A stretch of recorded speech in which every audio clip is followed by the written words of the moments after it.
Hey guys, Ben Sleva here for another good old-fashioned Earthbound video. A lot of you have come to my channel from my Earthbound videos I've created, and stayed for future videos that I will create soon. In fact, that's literally how social platforms work. But over the past few months, I've been struggling to figure out just what I wanted to do for my next video. I thought long and hard about all things Earthbound. Theories, breakdowns, playthroughs, but nothing seemed to tickle my fancy. That was until I thought one of the biggest parts of the game. A part that's even become a meme over the years. You know what it is, and it makes it stand out above all the other games. The enemies. And for this first series, more specifically, I'm talking about the bosses.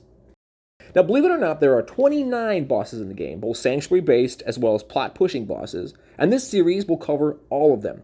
So sit back and get ready for this detailed breakdown of each unavoidable.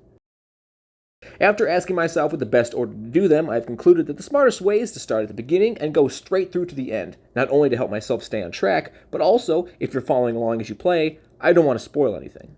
So, without further ado, let's start our list with, believe it or not, one of the best warriors in the franchise, Starman Jr.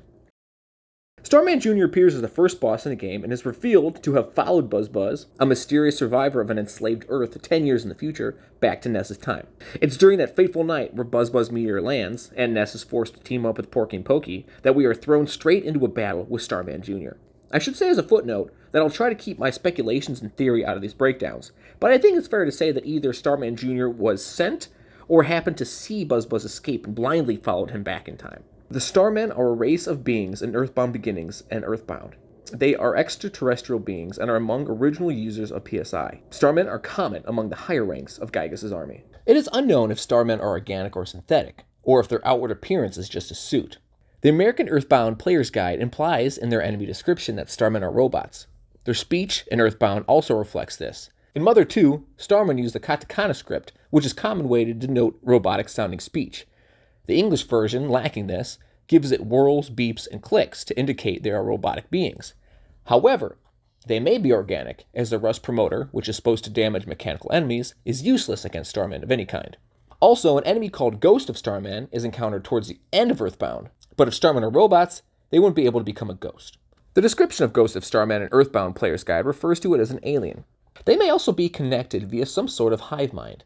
When the Starman Deluxe is defeated, any Starmen summoned during the battle are defeated as well, and the Stonehenge base becomes devoid of enemies, but I'm getting ahead of myself. The members of the Starman species are listed as followed: Starman Jr., Starman, Blue Starman, Last Starman, Starman Super, Starman Deluxe, Ghost of Starman, Final Starman.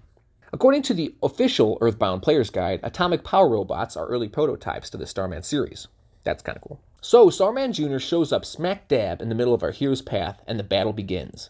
Once locked in battle, you see right away that Starman Jr. is not playing games. Looking at his stats, we see that he has a whopping 999 psychic points. This is what I meant when I referenced him as a great warrior earlier. There is only one other boss that has that high of psychic points, but I'm going to keep his identity secret in case you don't want any spoilers. With all that psychic power comes some heavy-duty firepower. Starman Jr. can use PSI Freeze Alpha, as well as PSI Fire Alpha and Bravo. It's undisputed that Ness, Pokey, and Picky would have no chance against Starman Jr. if it wasn't for Buzz Power Shield that he sets up early in the battle. Once Buzz has done his thing, the battle is more or less an auto fighter that takes very little effort on you as a new run player. But there is a way to lose the battle, and it's a bit backwards how it's possible.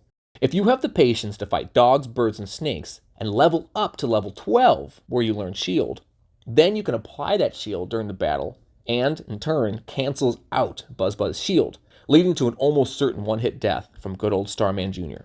Incidentally, if you would like to skip the fight entirely, that's fairly easy too. Once you rescue Picky, and Buzz joins your team, simply start a fight with any enemy on your way back home. If the enemy wins and you lose the battle, you are transported back to your house with your party the same size as it was before you defeated, with Picky and Pokey and Buzz. Simply walk over to Minch's house and return the missing boys. People use this approach for low-level runs in which you want to end the game with the lowest possible level. So, there you go. That's all you should need to know about Starman Jr. Are you a fan of his? Do you like Starman Jr.? What's your opinion? Do you hate his interaction? Let me know your thoughts in the comments, and the best comment I see before the next video is posted will be pinned to the top of this list. Thanks for watching, and I will see you next time when we discuss Frank, a misunderstood leader and a good friend. If you guys are interested in other Earthbound-themed videos, I have a slew of those. Not talking just a playthrough that I did a couple years ago, but also some theories, breakdowns, game elements, fun stuff like that. So you'll see them on screen now. Click on them, check them out, and hang out with me more.